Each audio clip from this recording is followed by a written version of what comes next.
UPPL हानजाया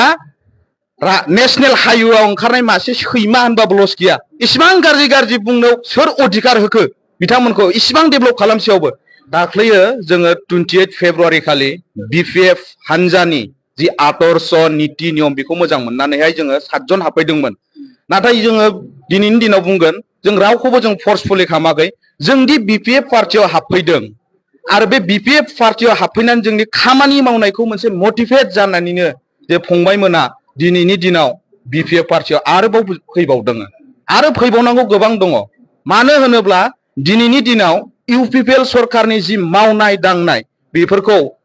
पाब्लिकफ्रा स्टुडेन्टसानो जा बोराय बुरै जा सेंग्रा सिख्ला जा आजै आजौ रावबो मोजां मोनलिया दा बेनि गेजेराव मोनसे सोंथि बावैसो सान सिगां आथिखाल बिटिसि सरकारनि हाग्रा बिफाननि इएम रनजित बसुमतारीनियाव माखासे फरायसाफोरा जयेन जानानै इउपिपिएलआ 5G स्पिडआव खामानि मावबाय थागोन आरो नोंथांमोननि जयेन जानायखौ चेक होनानै मा फोरमायगोन 5G स्पिडआव मावदों होननानै मा प्रुफ दङ जे होमबा हाग्रामा महिलारि सारा जेबो मावाखै नामा बे बड'फा कालचारेल कमप्लेक्सखौ सोर लुआ बेलाय ना हा बेरगावनानै उजिनाय बियो दा बे कालचारेल कमप्लेक्सआव जिरायनानै इउपिपिएलनि लिडारफ्रा दिनै बादियाव स्पिच होबाय थायो होमबा दा 5G स्पिडआव खामानि मावदों होननानै गावसोर बुंना लादों नङा होमबा बिसोरो नाथाय हाग्रामा महिलारि सारा बै समावनो 10G मावदों होनबाबो लस गैया मानो होनबा इउनिभार्सिटि सिआइटि गोबां इनस्टिट्युटफोरखौ गायसनदों आरो जाय बुंग्राफोर बिथांमोना बे इउनिभार्सिटि इनस्टिट्युटनि मोनफा प्रडाक्ट बिसोरो लाजिनांगौसो बिसोरो इउपिपिएल हानजाया जेबो 5G मावनो हायाखै नाथाय हाग्रामा महिलारिया गोदोनो 10G खौ मावखादों आं बेखौ दिनैनि दिनाव रोखा खालामनानै होबाय दिनैनि समाव नुनो मोनदों खुंथायाव थानाय सरकारा माखासे जौगाथायनि अन्थाइ खाम्फा गायसनबाय थानायखौ नुनो मोनदों बे बेलायाव नोंथाङा सासे इयुथ हिसाबै मा फोरमायगोन बिसोरथ' फिथा हानायाव बिराद एक्सपार्टखा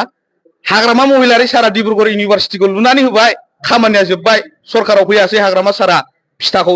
ब्लड हाहैलायबाय आइफवालि दालां हाग्रामा सारनि दिनाव सेंसन जाखानाय फिथाया ब्लड हाहैलायबाय मेडिकेल कलेज क'क्राझारनि हाग्रामा महिलारि सारनि दिनावनो जानाय बेखौबो नारेंखल बुख्रुबहैलायबाय फिथा हास'लायबाय दिनैनि दिनाव इउपिपिएलखौ आं बुंगोन इउपिपिएल हानजाया नेशनेल हाइवेआव ओंखारनाय मासे सैमा होनबाबो लस गैया इसिबां गाज्रि बुंनो सोर अधिकार होखो बिथांमोनखौ इसिबां डेभेलप खालामसेयावबो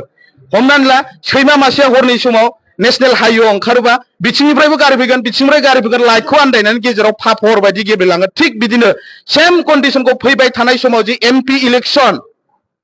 क'क्राझार लकसभा आरो दरं उदालगुरियाव रायजो राजाफ्रा इउपिपिएलनो बिनि फिननायखौ होनो थांगासिनो दङ आरो बिथांमोना गावसोरनि गाज्रि मावनायनि जे फिथाइ बेखौ मोननो थांगासिनो दङ फैबाय थानाय समाव एस ए इयुथ माबायदि खामानि मावनांगौ सानो बिपिएफनि जानानै जेसेबांखिनि खामानि मावबावनांगौ दङ बिपिएफनि समाव हायाखै रावबो 100% खौ मावजोबनो हाया दिनैनि दिनाव बुंगोन बैफोरखौ मावनायाव जोङो हाग्रामा महिलारि सारनि जि दैदेननाय बिपिएफ बे सरकारखौ जोङो खावलायगोन जेसेबांखिनि इनकमप्लिट जानानै दं बेखौ कमप्लिट खालामनांगौ थाबैनो होननानै जोंनि बिजाथि जयन्त बसुमतारी बिथाङा जोंनि बिजेपि एजिपि आरो इउपिपिएल जों मोनथाम जोंनि मण्डल जोंनि डिस्ट्रिक्टजों दिनै जफैदों आरो बेवहाय बिथांखौ जोङो गोरा रोखायै बुंखादों जे जोङो जोंनि बाक्सा एलएसिनिफ्रायनो अनलि बाक्सा एलएसिनिफ्रायनो 1,50,000 भट बिथांनो होगोन होनना बुंदों आरो बाक्सा हिसाबै 2 लाखनिबो बारा बाक्सा हिसाबै 2 लाखनिबो बारा 2,70,000 आरो 2.5 लाख बेखिनि भटखौ जों बाक्सायावनो होनो थांगासिनो दं आरो बिपिएफआथ' बाक्सायाव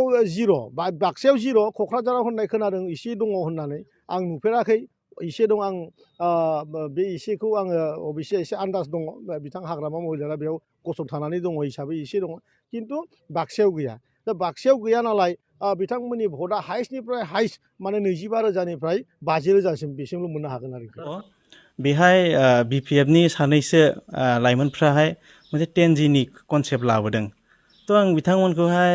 सोंनो लुगैदों दा 10G कनसेप्टआ बबेनिफ्राय फैखो दाथ' 5Gनिसो मोनसे जेनेरेसन थांगासिनो दङ दा न' डाउट दे बिसोर 10Gखौनो कनसिडार खालामबाय हा दा 10Gखौ कनसिडार खालामनायनि उनावहाय बिसोर बै समाव 10G मावदोंमोनब्ला होमब्ला दिनैनि बिटिसिनि जिथु मोनसे थासारि बे माबायदि लेभेलाव थांगौमोन दिनै बायदियाव बिसोर 10Gनि क्लेम खालामगासिनो दं 10G खालामदोंब्ला दिनैहाय इसर'नि हेडक्वार्टाराथ' जोंनि बिटिसिआव जानांगौमोन बै समाव जुदि 10G दंमोनब्ला बिसिनि स्पिडा जुदि 10G मोनब्ला आरो बिथांमोना थागासिनो दङ बाथौ खेराइ रिजर्ट जायालासिनो बे बाथौ खेराइ रिसार्च सेन्टारसो जानांगौमोन बिथांमोननि बे रिसार्च सेन्टार जानांगौमोन दिनै बायदियाव बिथांमोना थानानै मा खोथा सावरायगासिनो दङ पलिटिकेल एजेन्डा लागासिनो दङ खिन्थु बिथांमोना जुदि बै समाव टेनजि जादोंमोनब्ला बिथांमोना मोनसे साफा साइन्टिस्ट जाजोबगौमोन दा बे खोथाखौ बुंनो लुगैदों आरो बिथांमोना मा कनसेप्टजोंहाय उइदाउट प्रपार नलेज बेफोरबायदि खोथाखौ बुंदों दा टेनजिनि कनसेप्टआ मा बेखौ बिथांमोना मोजां बिजिरना नायथों बेथ' आं बुंनांगोन दिनैनि दिनावहाय प्रमद बर' सार दैदेननाय इउपिपिएल सरकारा माने गावसोरनो क्लेम खालामखादों मोनसे टार्मसआवहाय गासिबो मावजोबनो हाया होननानै हा गावसोरनो क्लेम खालामखादों दा बै खामानिफोरखौहाय कन्टिनिउटि लानानै सारा जुदि मावलांबाय थादोंब्ला बिनि सायावथ' जों मोजांसो मोननांगौमोन बिथांमोना गावसोरनो क्लेम खालामबाय मावजोबनो हायाखै होननानै दा होमबा जों बिथांमोननि खामानि मावनायखौहाय स्टप खालामजोबना दोननाया जोंनि जुक्ति जागौमोन नामा होमब्ला जोंथ' रायजो राजानि थाखायसो बा सारमोना रायजो राजानि थाखायसो मोजां खामानि मावनो होननासो ओंखारबोदों आरो जि इन्स्टिटिउसननिफ्राय नोंथांमोना सोलोंथाइ लाबाय बे इन्स्टिटिउसनखौनो दिनै नोंथांमोना बदनाम खालामदों होननानैबो नोंथांमोननि सायाव अभियोग लाबोदों जिहेतु क'क्राझार CITनि बाथ्रा बेयाव रायखांनाय जादों आरो बेयाव इउनिभार्सिटि आरो बेजों डिब्रुगड़ इउनिभार्सिटिनि गोबां बाथ्राफोरखौ लानानै नोंथांमोननि सायाव माखासे ब्लेम लाबोदों बिनि सायाव मा खेंफोरथि होगोन दा दिनै बायदियावहाय जों बुंनांगोन गिबियावहाय हाग्रामा सारखौ जों धन्यबाद जासिग्रोनांगोन बेफोरबायदि लाबोनायनि थाखाय खिन्थु बेजोंल'थ' थोजासे नङा जों दिनै बायदियावहाय सोलोंथाइसो आरजिथों होननासो लाबोदों बेहायथ' खुनु टेगलाइन होना दोनाखै हाग्रामा साराहाय जे सोरबाया फरायनो नांगौ सोरबाया फरायनाङा बिदि टेगलाइन होना दोनाखै जों फरायदों जों रोंदों जों समाजनि थाखाय मावनो होननानै ओंखारबोदों दा जों जुदि ओंखारालासिनो थायोमोनब्ला बा जोंनि रोंगौथिखौ जुदि जों मा होनो श'केस खालामनानै जुदि जों मोजां खामानियावहाय आगबारायलाङामोनब्ला मारै जागौमोन थ' बिथांनि लाबोनायाथ' भेलुलेस जागौमोन ना दिनै बायदियाव बिथांमोनाबो बुंदों जे बे खोथाखौ बड'फा कालसारेल कमप्लेक्सआवहाय मा होनगोन हाग्रामा सारमोनखौहाय गोबां गाज्रि खोथाजों बखिनानै फंसे फंनै माने मा होनो गोरोन्थि मावनायखौथ' जायबाबो पइन्ट खालामना बुंखागोन আমাৰ হগুমাবিল গাঁওখনত আজি ক'বলৈ গ'লে ইউপিপিএলৰ মানে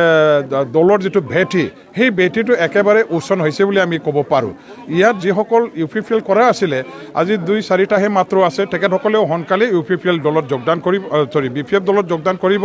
আৰু ওচৰে পাজৰে যিবিলাক গাঁও আছে এই গাঁওবিলাকত থকা ইউপিপিএলৰ কৰ্মীসকলেও ৰাইজেও এতিয়ালৈকে আমাৰ বিপিএফ দলত যোগদান কৰিবৰ কাৰণে যোগাযোগত আছে আৰু ওচৰে আমি আকৌ আজিৰ দৰে বিপুলভাৱে তেখেতসকলক আমাৰ দললৈ আনিবৰ কাৰণে কাম কৰিম আৰু আশা ৰাখিছোঁ বিপিএফ দলে এতিয়া এই অঞ্চলত নিৰ্ভয়ভাৱে আমাৰ শক্তিটো লৈ পেলাই আমি কাম কৰিব পাৰিম আৰু বিপিএফ দলে ইয়াত ৰাজত্ব কৰিব বিপিএফ দলৰে ইয়াত ঘৰে ঘৰে মানে কি কয় আমাৰ যিটো দলীয় কৰ্মী এই অঞ্চলৰ পৰা শক্তিশালীভাৱে ওলাব মই এইখিনি আশা ৰাখিছোঁ ইতিমধ্যে মানে একেবাৰে নিশ্চিন্ন হোৱাৰ পথলৈ গতি কৰিছে